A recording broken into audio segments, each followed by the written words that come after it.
Bonsoir à toutes et à tous, Chartrissimo, votre magazine bimensuel dédié à l'actu chartraine et communautaire est de retour à l'instar de Chartres en Lumière, qui éblouit petits et grands, chartrains et visiteurs depuis 2003. Chartres en Lumière, avec ses 20 monuments illuminés d'avril à décembre, est aujourd'hui le plus grand événement du genre en France.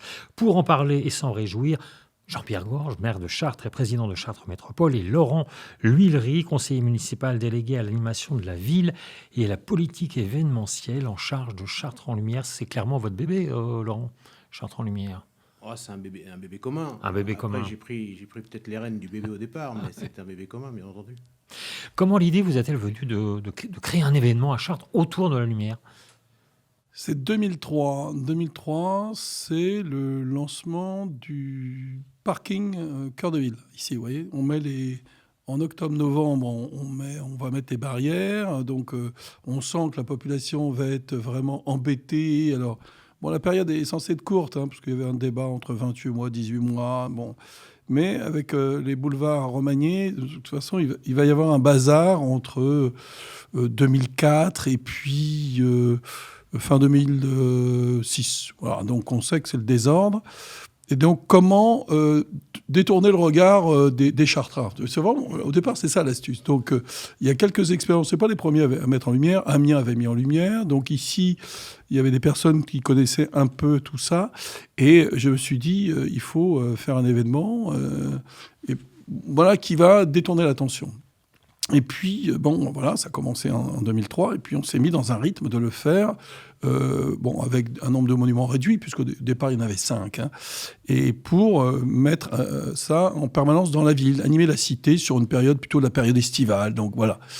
Et puis, voilà, donc la première fois, ça a eu un succès un peu énorme, trop d'ailleurs, parce qu'on a eu un problème. On n'arrivait pas à gérer les touristes, tous ceux qui sont venus voir. Il y a eu un phénomène, je ne sais pas comment ça s'est passé, je crois que c'est celui qui avait fait les premières créations sur la cathédrale. Je devais être en contact avec une chaîne télé. Je crois que c'est je ne sais pas si c'était TF1 ou Antenne 2, mais les 5 dernières minutes du journal de 20h, 5 minutes sur Chartres. Et là, poum, plein de monde à Chartres. On s'est retrouvé dépassé. Moi et le préfet, d'ailleurs, je me rappelle, le préfet des Forges, on s'est retrouvé à faire la circulation dans le théâtre derrière le jardin d'évêché. Et donc là, il y a eu un problème parce qu'on ne s'attendait pas qu'il y ait une concentration devant la cathédrale. Et puis ensuite, il y avait un parcours, on allait à Saint-André, donc on descendait par le tertre après avoir traversé le jardin d'évêché. Mais il y a des gens qui sont venus par le bas. Ils étaient arrivés par Saint-André. Et là, ça a été très chaud, très chaud. Alors, une grande réussite. Et derrière, on s'est dit, c'est quand même quelque chose qui plaît aux gens. Enfin, les gens, à la limite, ils ne se posent pas la question combien ça coûte, mais derrière... Je ne vous poserai pas la question non plus. Non, mais donc, alors, l'idée, c'était d'animer le patrimoine de l'extérieur avec 5 monuments les plus faciles à faire. Alors, j'aime bien l'expression, ça nous a coûté un bras. En 2003, on n'a pas beaucoup d'argent. Vous voyez, c'est là où est la folie. C'est qu'en 2003, la ville sort d'une période difficile, donc nous, on veut lancer des projets importants et on se paye ça. Ça coûte 1 million d'euros la première année, c'est une folie. Mais vous voyez, c'est ça, avoir un peu de vision, c'est-à-dire que 20 ans après, c'est quelque chose qu'on ne peut plus désinstaller. Bon, c'est ça la force des choses. Alors, bien sûr, Laurent s'y a intéressé tout de suite. Il a compris que tout ça, c'était quelque chose de très bénéfique pour la ville, pour l'activité économique. C'est-à-dire le tourisme et puis même, surtout, les gens qui sont autour de Chartres. Vous savez, tiens, va à Chartres samedi, tu vas voir.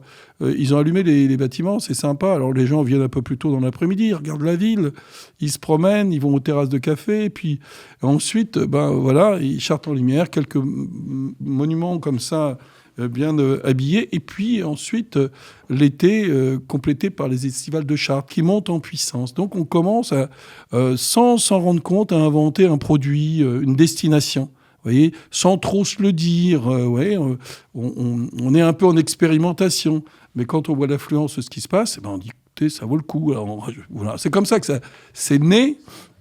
Et puis après, c'est empirique.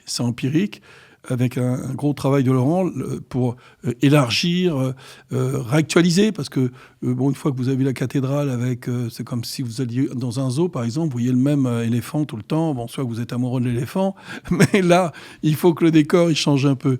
Et dans les décors, bon, tout ça s'est amélioré. Ensuite, la technologie, et voilà, sur 20 ans, voilà. Et moi, je pense qu'aujourd'hui, on doit faire encore un bond technologique.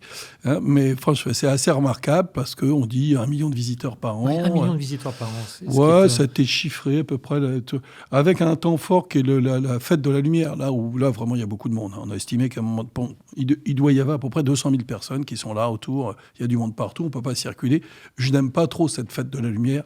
C'est dommage parce qu'il y a trop de monde. Je ne suis pas agoraphobe, mais je trouve que on se piétine, quoi. Donc, et là, on a un peu limite de l'épure, quoi. Bon, après, sortir de la ville historique, je ne suis pas favorable à ça. On peut faire quelques petits trucs comme ça, décoration autour. Mais l'idée, c'est cette ville qui a 2 fois 1000 ans, qui mérite tout ça, qu'on l'anime de l'extérieur comme on l'anime de l'intérieur. Voilà. Laurent, la mise en lumière du patrimoine chartrain est périodiquement renouvelée. On ne peut pas se reposer sur ses lauriers avec Chartres en Lumière. Il faut constamment, d'année en année, se remettre en question et proposer de l'inédit à un public qui est toujours avide de nouveautés. C'est un sacré défi, non, depuis 2003. Oui, mais c'est l'intérêt de ce défi, parce que faire tous les ans la même chose, je pense que ça serait vite. Donc l'intérêt, c'est ça, c'est de renouveler, de garder la qualité, aussi de mettre en avant les nouvelles technologies, et puis peut-être de réfléchir à ce qu'on fera avec la lumière de demain. C'est un petit peu le thème aussi de cette année. On va réfléchir à ce qu'on fera avec la lumière demain. Alors pas forcément que pour mettre en valeur les bâtiments, mais on va travailler avec des startups intéressantes qui pourront peut-être faire des choses sur l'éclairage, entre autres des routes, en consommant moins d'énergie, ce genre de choses. Et Chartres en Lumière peut aussi être vecteur d'attirer ces gens-là. D'ailleurs, ces startups sont à Chartres, c'est pas par hasard. La 20e année, on se dit que vous allez donner à cet événement un rayonnement inédit, non ?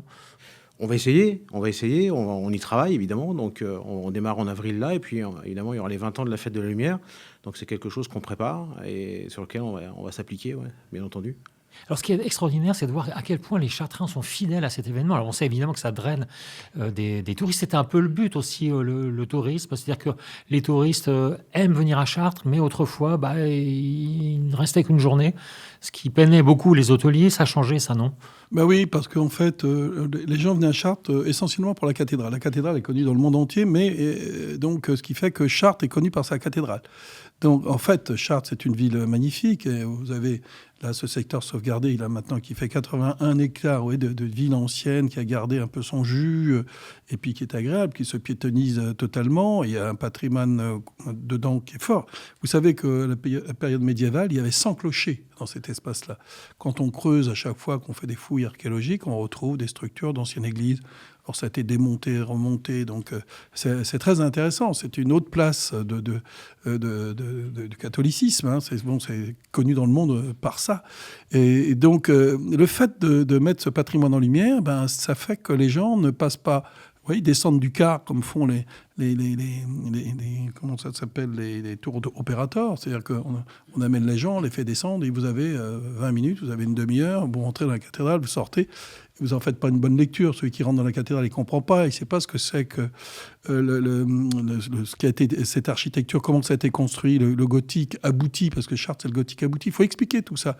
Donc il y a des gens, il y a des guides qui sont capables d'expliquer tout ça. Mais si vous faites un tour rapide, vous remontez dans le bus et puis on vous dit maintenant on va vous amener à Chambord, ce type de voyage c'est pas intéressant. Donc on a réussi à faire que ça devienne une destination, on reste plus longtemps.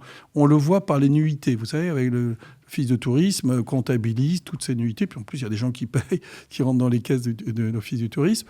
Donc, on voit bien que maintenant, les gens prennent le temps. Je vous disais tout à l'heure, de plus en plus, on vient, l'après-midi, on tourne dans la ville, on regarde, voilà, on boit l'apéritif, on mange un peu, et puis on va Chartres Estival, ou s'il n'y a pas encore Chartres Estival, rapidement, on fait le tour de la cité, parce que maintenant, il y a vraiment une offre qui est importante, et puis on reste la nuit, puis le matin, vous voyez, vous redécouvrez cette ville dans son réel jus, puisque là, on est sorti des éclairages, de tout ce qui est un peu pétillant, et puis voilà, les gens sont un peu surpris de cette belle ville, une ville de province, vous voyez, très proche de Paris, qui n'est pas dans ces problématiques de l'Île-de-France, vous voyez, concentration, ces bruits, ces mouvements de partout.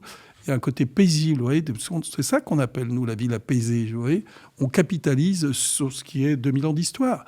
Et ça, je vois aujourd'hui, puisque j'accueille les nouveaux arrivants, Et chaque année, il y a une grande réunion avec tous les nouveaux arrivants. On dit, mais comment avez-vous décidé de venir à Chartres? Une fois, on est venu, on est allé à Chartres-en-Lumière, et puis du coup, on est revenu plusieurs week-ends, et puis on s'est dit que... Et mon épouse, regardant les commerces, c'est vrai qu'il y a une densité de commerce intéressante, parce que les gens pensent qu'il n'y a rien ici. Dans l'hypercentre, c'est 600 commerces, vous voyez. Donc c'est quand même assez conséquent. C'est une densité peut-être la plus forte ramenée au nombre d'habitants de la ville. Un aspect important, me semble-t-il, de Chartres-en-Lumière, c'est que depuis déjà quelques années, on vient voir des quatre coins de la France et même des quatre coins du monde ce qui se passe à Chartres au niveau de la lumière. Vous avez fait progresser cet art finalement. Et récemment, vous avez été carrément en visio avec Tokyo. Oui, on fait partie des gens qui ont fait la promotion de cette manière de mettre en valeur le patrimoine. Et c'est vrai que des villes comme Tokyo, évidemment, on n'a pas du tout la même grandeur, vous ferez un petit peu l'analogie, mais globalement, on nous pose des questions de savoir comment vous faites dans une ville comme la vôtre pour faire ça sur autant de jours et sur autant de sites. On est les seuls à le faire, c'est même pas en France, c'est dans le monde aujourd'hui, il n'y a pas une ville qui fait ça. Et je pense qu'il n'y en a pas beaucoup qui le feront, parce que on a pris beaucoup d'avance. C'est pour ça qu'il faut qu'on garde cette qualité et qu'on réfléchisse sur la lumière de demain. Ça, j'y tiens. Et je pense que c'est important. Mais dans tous les cas, évidemment, depuis le temps, et puis ça fait 20 ans, c'est pas un one-shot. Je dirais, c'est quelque chose qui dure depuis 20 ans.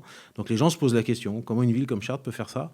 Et on a eu beaucoup de demandes de gens qui nous ont justement demandé comment on arrivait à tenir cet équilibre, parce qu'il y a aussi un gros effort financier. C'est la dernière question d'ailleurs. C'est la volonté du maire-président. Mais dans tous les cas de figure, s'il n'y a pas cet effort financier, ça se fait pas. Et après, il faut tenir à la distance. Et bon, ça fait 20 ans. Alors justement, Jean-Pierre Gorge, on sait que le contexte est extrêmement difficile pour les collectivités locales. Néanmoins, vous pouvez nous rassurer sur la pérennité de Chartres-en-Lumière. On voit qu'à Lyon, par exemple, ils sont en train de réduire sérieusement la voilure.